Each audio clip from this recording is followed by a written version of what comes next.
So what do you get when you mix a starving population, an out-of-touch monarchy, and a pinch of Enlightenment philosophy? Oh, just one of the bloodiest revolutions in history. But don't worry, we're making this cartoon for absolutely no particular reason. No reason at all. This is the French Revolution, Toonsplained.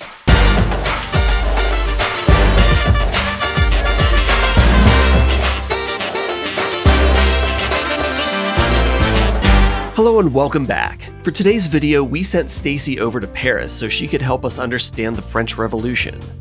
Why? Because this is a cartoon and we didn't actually have to fly anyone anywhere. We just drew her in a background for free. Anyway, help me out here, Stacey. How does an entire country go from cake to chaos in less than a decade?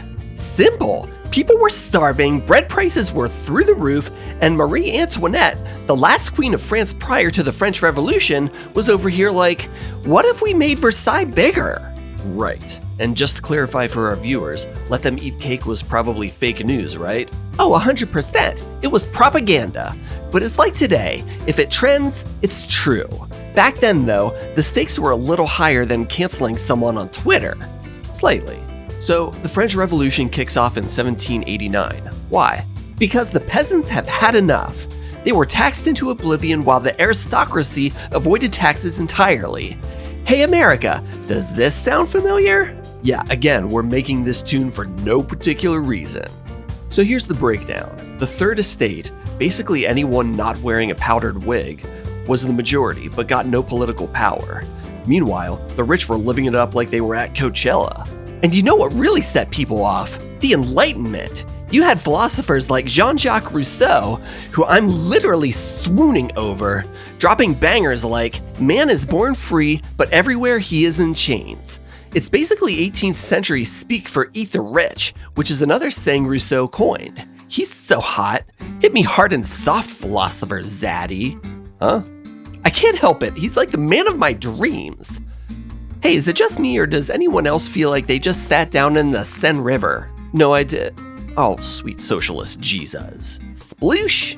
Again, not talking about Rousseau for any reason, except they actually did eat the rich. Well, metaphorically. Guillotine jokes aside, the revolution wasn't just chaos, it was organized chaos. They stormed the Bastille, drafted a constitution, and overthrew the monarchy. It was sort of like Occupy Wall Street, but instead of social media, they had decapitations. Let's talk parallels. Rising inequality, corporate greed, and a general sense of, wow, the system's broken. Plus, today's cost of eggs is our modern bread famine. It's always the vulnerable who get hit the hardest. Not to mention billionaires launching rockets while people can't afford housing. I mean, how long before the peasants come for the Elon Musks of the world? Let them eat space food. Again, not drawing any parallels here, but since we've mentioned let them eat cake several times, it's worth noting that this phrase is something that's often wrongly attributed to Antoinette. This is another one that can be better traced back to our boy Rousseau. Yummy! Let's talk about the art of revolution. The French made statements with art. Jacques-Louis David painted the tennis court oath, rallying the cause. And the guillotine itself was a statement. Like, we see you, monarchy, and we're quite literally coming for your heads. And I know I use the word literally all the time, but I don't mean figuratively this time. I mean literally. Speaking of statements, Rousseau's idea for the social contract basically planted the seed for democracy.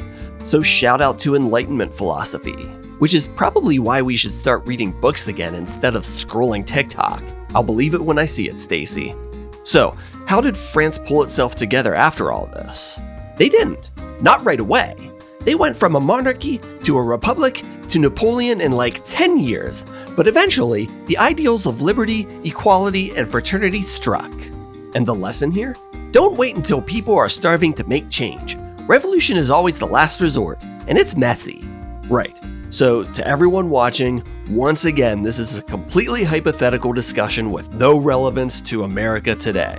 Totally. Now excuse me while I get this Eat the Rich shirt into production for our store. Available soon at benjaminirwin.com. Thanks for watching. Like, subscribe, and let us know in the comments. If you had to storm something, would it be the Bastille or Jeffrey Bezos' yacht? This is Toonsplained, and we'll see you next time.